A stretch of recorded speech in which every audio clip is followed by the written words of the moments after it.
From Monday, a radical change to London's roads as one of the largest pollution charging schemes in the world comes into force: the extended ultra-low emission zone. This scaffolding company in Harefield in northwest London, while they welcome the scheme, in uncertain times they think it should be delayed. What impact will it have on you? It's going to cost us £2,500 a week. And on top of that, we're committed to £350,000 worth of expenditure on new vehicles and loss of value on existing vehicles that we're having to dispose of. And that presumably gets passed on to the customer, does it? Of course it does, yeah, it always gets passed on to the customer somehow. The principle is the polluter pays. The original zone covered just central London. The expansion means it'll be 18 times larger.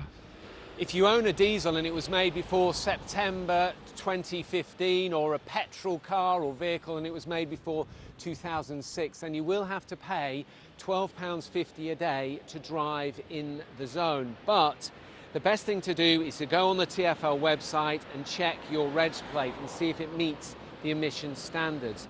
If you don't pay, you could get a £160 fine. 3.8 million people will live in the new zone.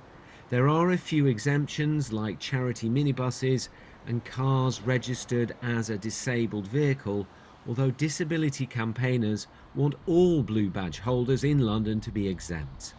Public transport is unfortunately inaccessible, so we believe this amounts to direct discrimination upon disabled blue badge holders in London, and with all the disproportionate impact, we believe it's totally unacceptable to be imposing these new, it's basically like a wheelchair tax upon disabled people.